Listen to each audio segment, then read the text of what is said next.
dynamite, like back in the old days.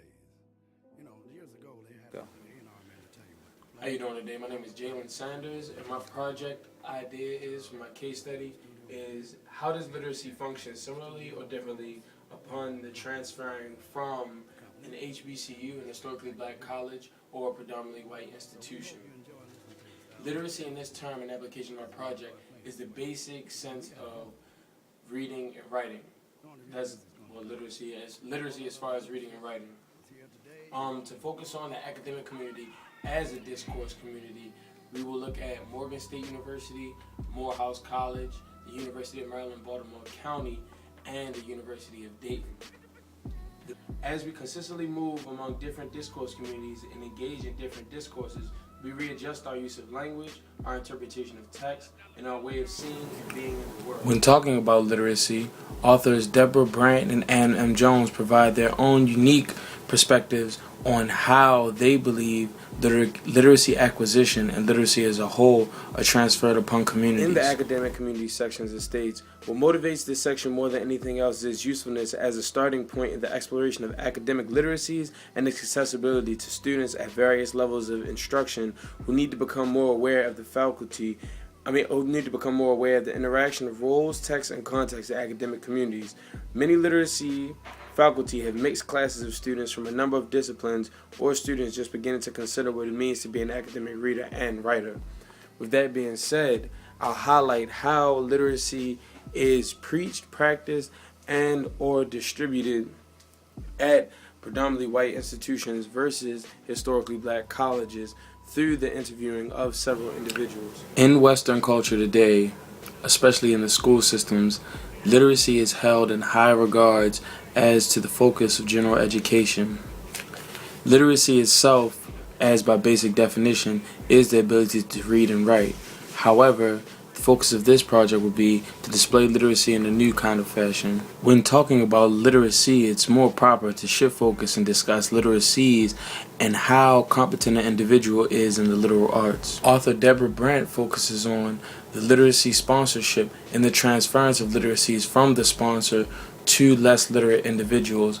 Meanwhile, Ann M. Jones focuses on the discourse communities and how transference of literacy from community to community can affect the individual, or how the individual is affected by the level of literacy in each community.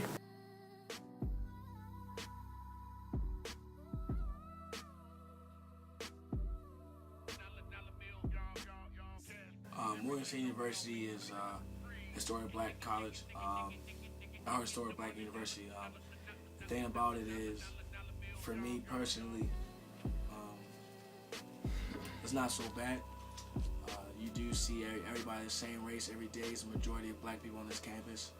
You do see a lot of the same things, especially like when new shoes come out every day, or every weekend. You will see the majority of the population was, wearing the same shoes. Styles is the same. It's not a lot of originality. It's what you would see at a different campus, but it's not so bad at the same time. It's still as productive as any other university. We still have events like any other university. We still get things done like any university. We have a basketball team like any other university. And, we have fun on this campus. And I really do. I enjoy it. I do. I haven't been here that long, but I'm starting to get in the roll of things. And once I get in the roll of things, I feel like one of the things that really stood out between UMBC and Morehouse is was doing orientation day. At orientation, Morehouse was one day that stuck into my mind. They told us, look to your left, look to your right. Two of y'all not gonna make it to graduation. Hey, yo. Orientation and at UMBC, they said the same thing. They said, look to your left, look to your right. Do everything you can to make sure all three of y'all make the graduation. And I think that really stuck with me. It's compared to the competitive nature at Morehouse versus like the community nature. Cool. It's more diverse than the previous school I went to. More acclimating. It's just a bigger school. It's been cool. Here at Morgan State University, I feel like diversity is more of a cultural thing. You do have your Caribbeans, you do have your African Students Association, then you have your regular black community. But even within the black community, there's still diversity. Everybody doesn't wear the same clothes, everybody doesn't present the same style, but at the same time, as a black community, there's not much difference. as you would see at an all-white institution. Okay, well, One, it fostered this automatic sense of companionship, this brotherhood, and also the sisterhood that you have with Spelman. It's just building on the legacy of everyone that went there before you. One thing that UMBC doesn't have is that sense of interscholastic pride. It's like I go to this school and everybody went to the school. I am part of that legacy. It's like, I go to UMBC. It started in 1960. Whereas you have a school that started in a church basement, that was bombed out, that was raided by the Klan. Like all of that legacy. You have the famous people that went to that school, so you're part of that culture. And I think that's a very unique. It's a primarily white institution. I was the blackest person in my class, in all my classes. I'm not even black. Got called a nigger first 2 weeks of school. Not very acclimated for people of color or African American students, and just pretty much overall See, I came sucky. from an all-white high school, so UMBC was not that much different for me. Being born in Columbia, Missouri, I'm used to being surrounded by all whites, not to say racist, Caucasians. But at the same time, UMBC wasn't that bad. It was very diverse. The black community knew everybody. They knew each other. The black community was small. You weren't seeing black people everywhere you went. You seen Asians, you seen Mexicans, you seen Spanish, and it was very diverse. It was calm. It was quiet. I consider Morehouse. There's like two sides to it. You have the stereotypical like prep school, Ivy League prep kind of like vibe going on. You have your Jack and a lot of students who came from like the Jack and Jill, upper middle class. People who are basically legacies of Morehouse that grandfathers went there back in like 1920s and all that. And then you have the people just there with $1 and a drink. Hopefully they can get their foot into that door and be part of that legacy. So it's like those two sides to it. It was a good experience. So therefore, everything is preparing you to make that springboard from the undergraduate degree is seen as basically similar to a high school diploma. Like it doesn't hold that much weight. So it's like they're preparing you to have that Afrocentric approach in any type of academic field that you go into. So if we're doing English, we're learning your typical. You got Baldwin, you got Invisible Man, Black Boy, Toni Morrison. So if it's history, we're learning so much of the stuff that's left out of textbooks as far as like African American history, African history, like ancient African history. So everything kind of had like that. One, we're preparing you to higher education and kind of put everything in the Afrocentrics. I can tell I feel like education and literacy is important. It's a STEM focused school as far as I know. In my personal opinion, it was expected at UMBC. At Morgan State University, we had leadership workshops where we had people come speak about the importance of being on top of your game. We had people come to speak and say, look, this is what you gotta do in order to succeed. And when people come into these seminars and so forth, that's where they take heed on what they gotta do. I think at UMBC is a more holistic approach as far as literacy. So instead of like I said, everything at Morehouse kind of had like that Afrocentric or the African perspective or that African American civil rights narrative attached to it.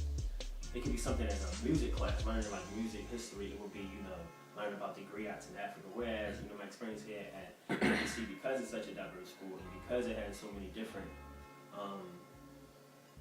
different cultural backgrounds of the students, is like this whole gambit of like different stuff that you can just go into. So I think in a bigger picture, UMBC provides a better a holistic approach. So I feel like you need to know. Obviously, you need to be educated and you need to be literate in order to do well. Of it, you can't really succeed.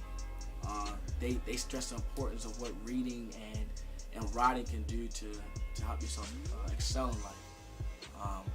Whereas I feel as UMBC, for my one semester there, I didn't really see much promotion. It was more or less, it was expected of you, because this is a honors institution. It was an honors university where, if you weren't capable of having adequate writing skills or not being able to read, you couldn't excel in class itself. So, that's, and at Morgan State University, I don't want to say it's dumbed down, but at the same time, it's not hard to pass a class without reading, because the teachers don't really make. Less here, more there.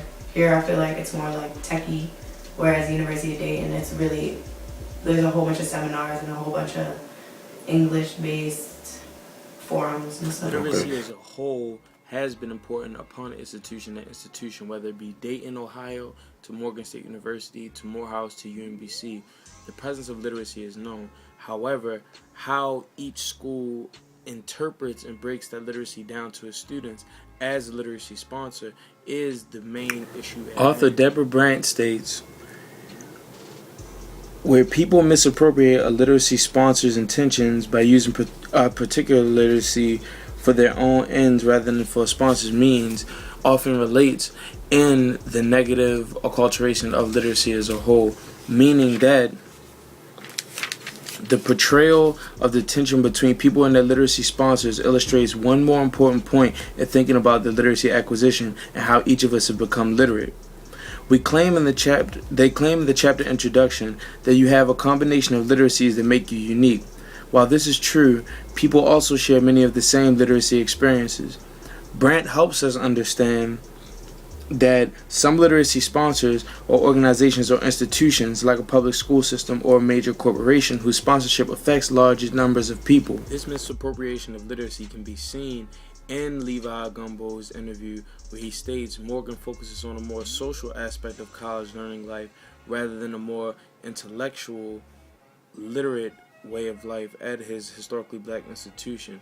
However, it's then contradicted by David's recount of his time at Morehouse University, where he says the literacy that they focus on are more applicable to oneself versus to a quantitative whole here at UMBC. It seems as though literacy promoted there varied because they wanted to help apply what was being learned to better the person rather than the person using that literacy to accomplish a goal.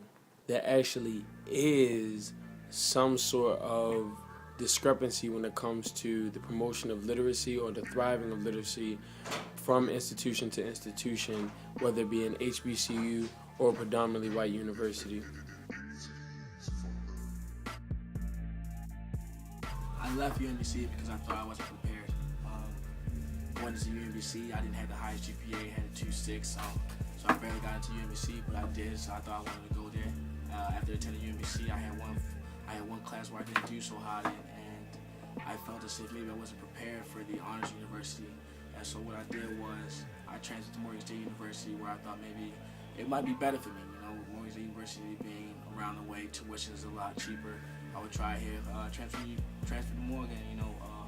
Been doing very well ever since. Maintained a 3.5 GPA, not too bad. I was not prepared as well as I should have been for UMBC, and had I continued to stay there, I probably would not have succeeded as well as I wanted to. So I did what I could do. I did what was best for me in terms of an institution where I could continue to thrive and excel.